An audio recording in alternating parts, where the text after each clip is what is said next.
Come, let us explore Effortless Manifesting's 5-minute guide for beginners.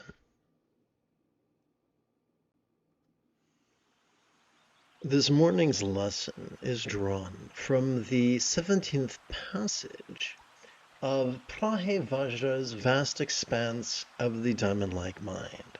Prahevajra was a great reformer of Buddhism who lived about 14 centuries ago. So he didn't reform the Buddha's teachings, he reformed the corruption that seeped into the practice of the Buddha's teachings, if that makes sense. Here's my intention. I would love it if together as a team we could relaxingly recite this passage 4 repetitions. In between each repetition, I'm going to offer an explanation of this passage, which in turn will help us understand effortless manifesting together. Space is beyond the arising of thought, yet thought itself is like space. We will come back to that. Without attachment, from space dedication, one's great aim manifests as space. As they said, as that one person said on South Park, what? Here's how it works. I think it was Kyle's mom who said that.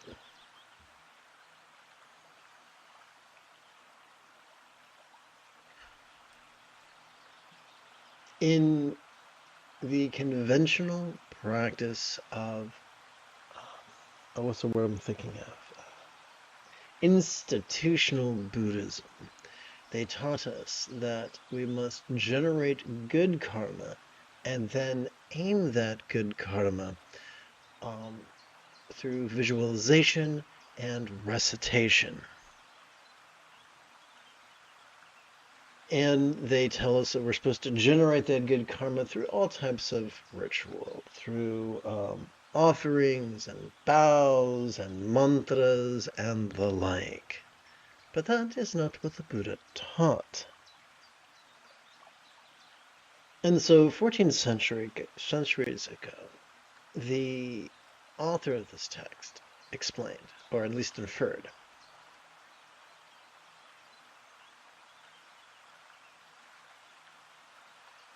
that thought is not the enemy of meditation.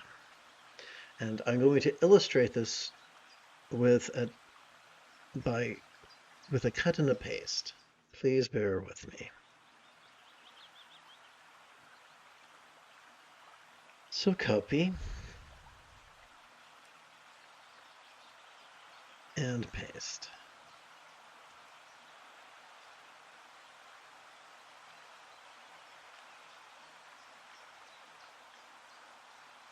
Okay.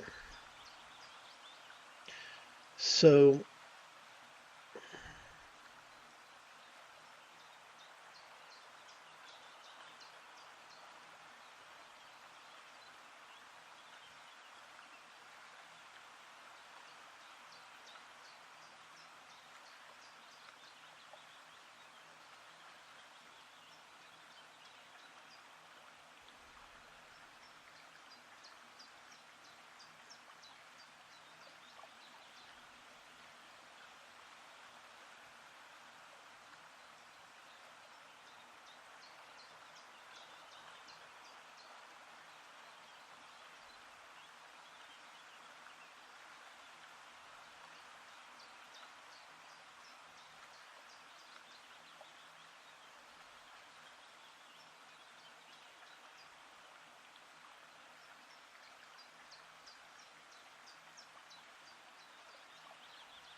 wrong button.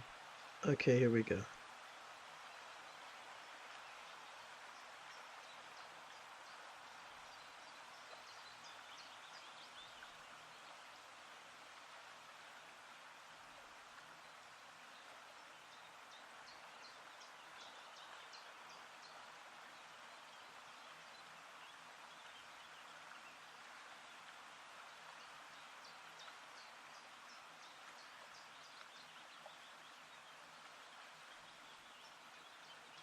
Excellent. Okay, so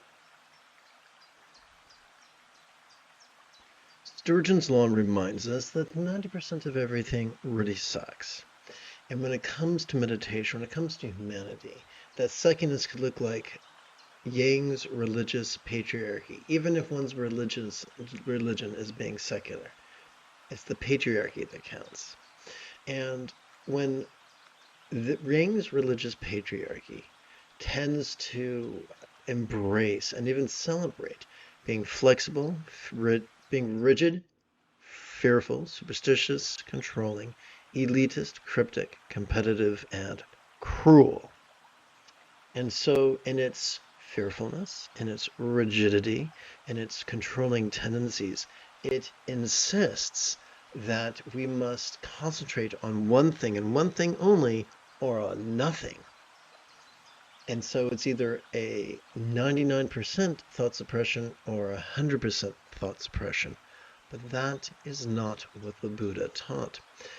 The Buddha taught mindfulness. He taught mindfulness as the seventh fold of the Buddha's eightfold path and the first enlightenment factor.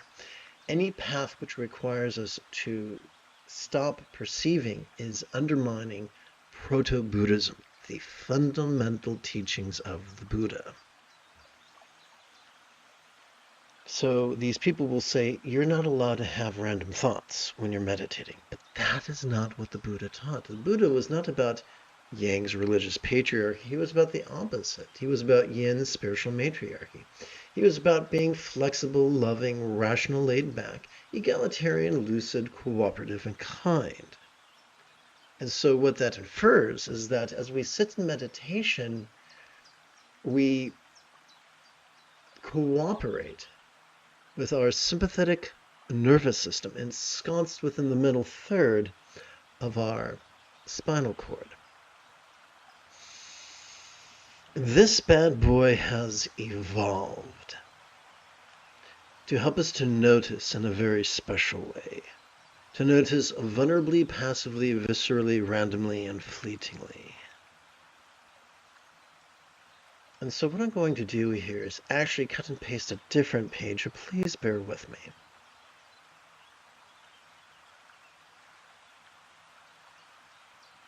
One, two, three, four, 5, 6, 7, 8, 9. That'll do it. Okay, so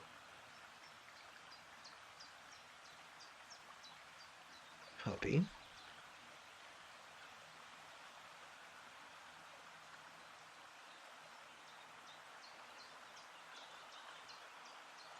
And return to our practice text.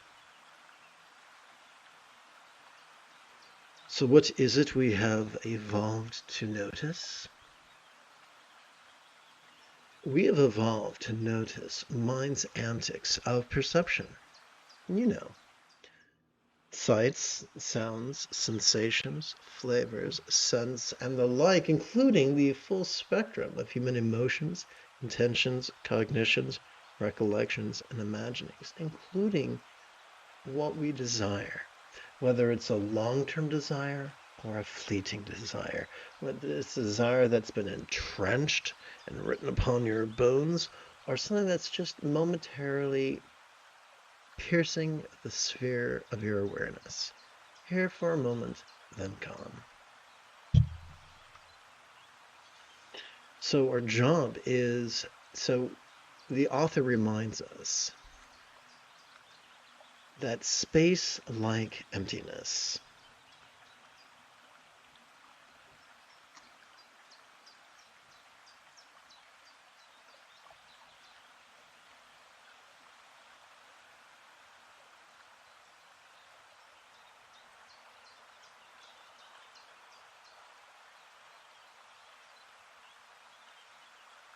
reminds us that space like empty. I think I went a bit too far over here. What was that? That was a 20. Okay.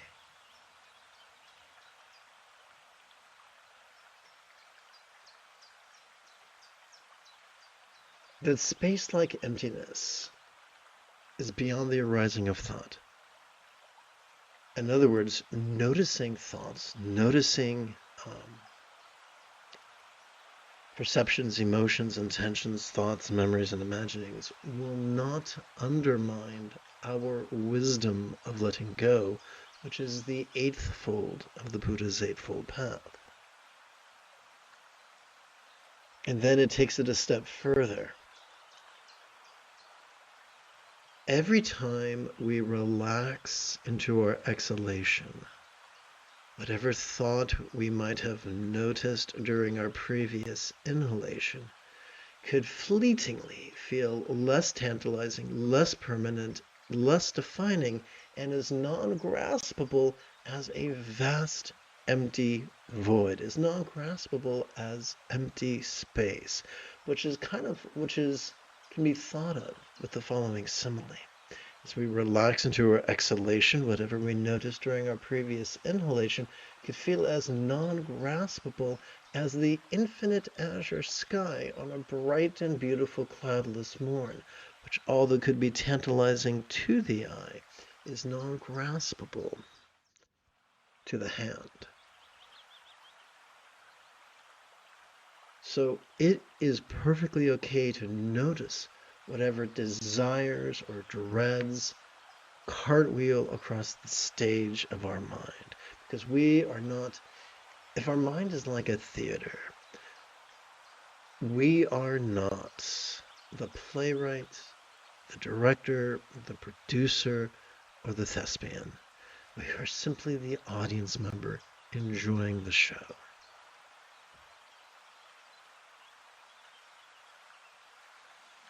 So, with each exhalation, as we relax, we're the very act of relaxing into the non-graspable, space-like nature, whatever desires we noticed during our previous inhalation. That is the ultimate dedication. That is the ultimate wish fulfillment. Doing this, noticing and relaxing, causes one's aim to manifest as abundantly as space. Now, is this literal? No, it's hyperbolic. But the idea is there is no need for ritual. There is no need for asceticism.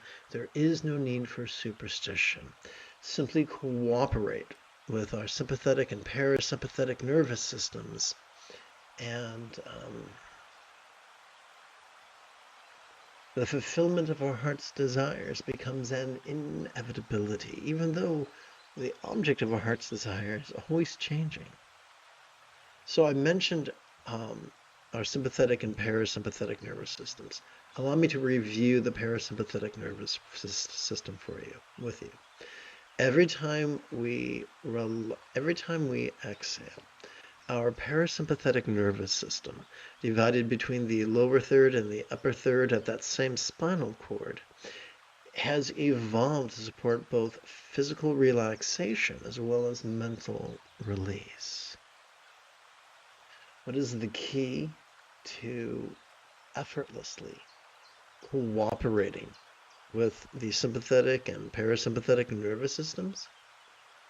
We could silently and mentally recite the demonstrative pronoun this each time we notice air entering our nostrils.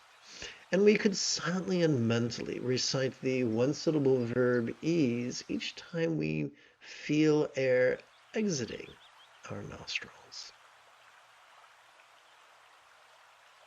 Now that we have a good bead on the whole idea, let's together as a team relaxingly recite this 3 more times.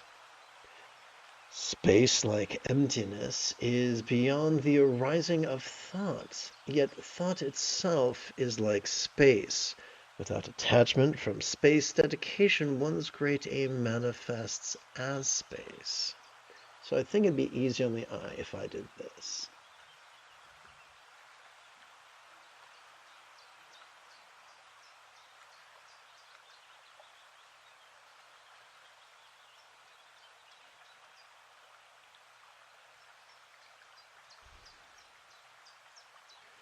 Together. Space, like emptiness, is beyond the arising of thought, yet thought itself is like space. Without dedication from space, let's start this again. Without attachment, from space dedication, one's great aim manifests as space. Space, like emptiness, is beyond the arising of thought, yet thought itself is like space. Without attachment, from space dedication, one's great aim manifests as space.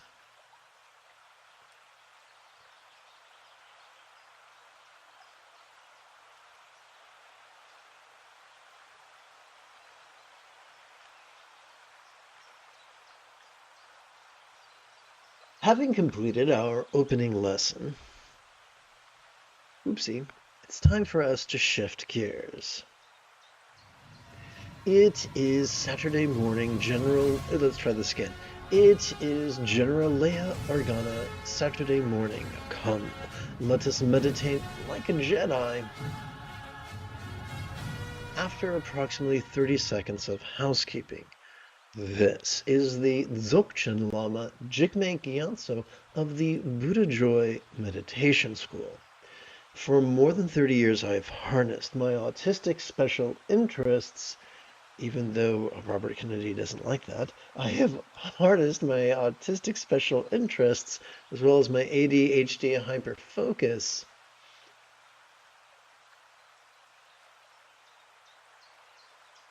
so that I could spend about 8 hours a day, almost every day, studying, practicing, mastering, and reverse engineering the teachings and the techniques of each school of meditation,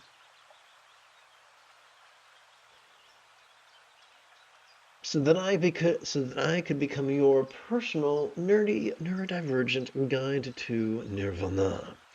Welcome, my friends, to meditate like a Jedi, which is made possible due to the generosity of viewers, just like you. For the remainder of this morning's practice, let us camp out upon the latest iteration of very easy meditation practice text, or sadhana, if you're nasty.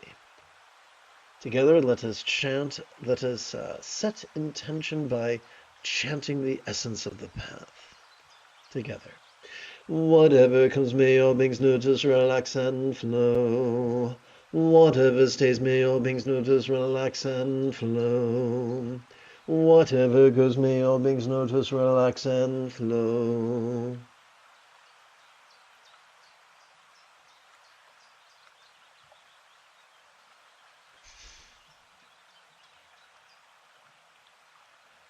I think this could be fun. Please bear with me.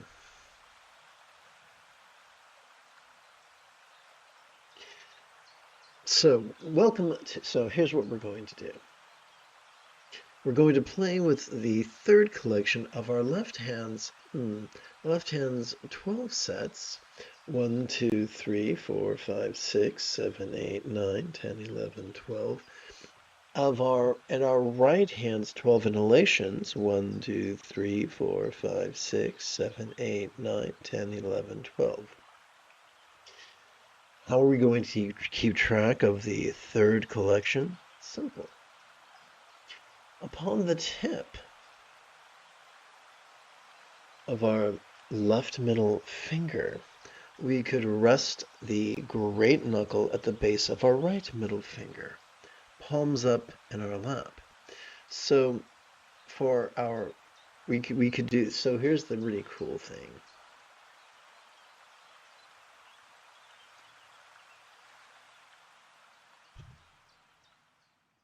First, we could work with our great knuckle, and if we wanted to, we could work with our middling knuckle, and if we wanted to, we could work with our third knuckle.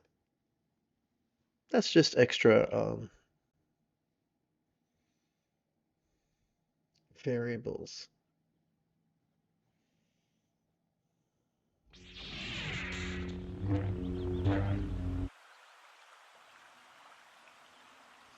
So we've already explored the mechanics of mindfulness and meditation. And now, together as a team, let us play.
Upon the tip of our left index finger, we could rest the great knuckle at the base of our right index finger, palms up in our lap.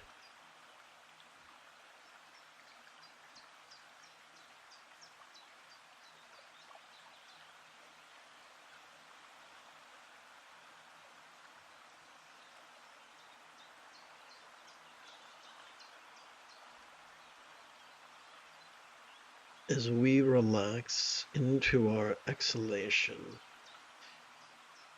whatever dualities, such as scorn or praise, we might have noticed during our previous inhalation, could feel as if they were melting into the simplicity of just the interpersonal.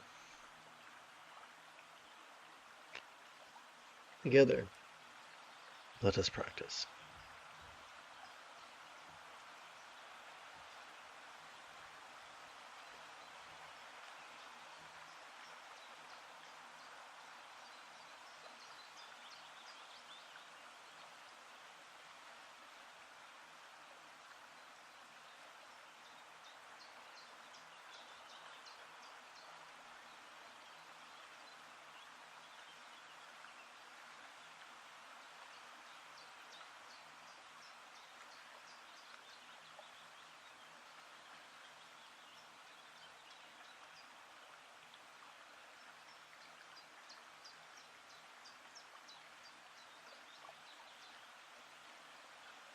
Testing.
You have taken your first step into a much larger world. If you feel that I have earned it, you could give this live stream a thumbs up. It even helps support this channel. In approximately 9¼ hours, I would very much like to return to lead today's evening meditation class, as well as group practice. And if you are as geeky as me, may the Force be with you always.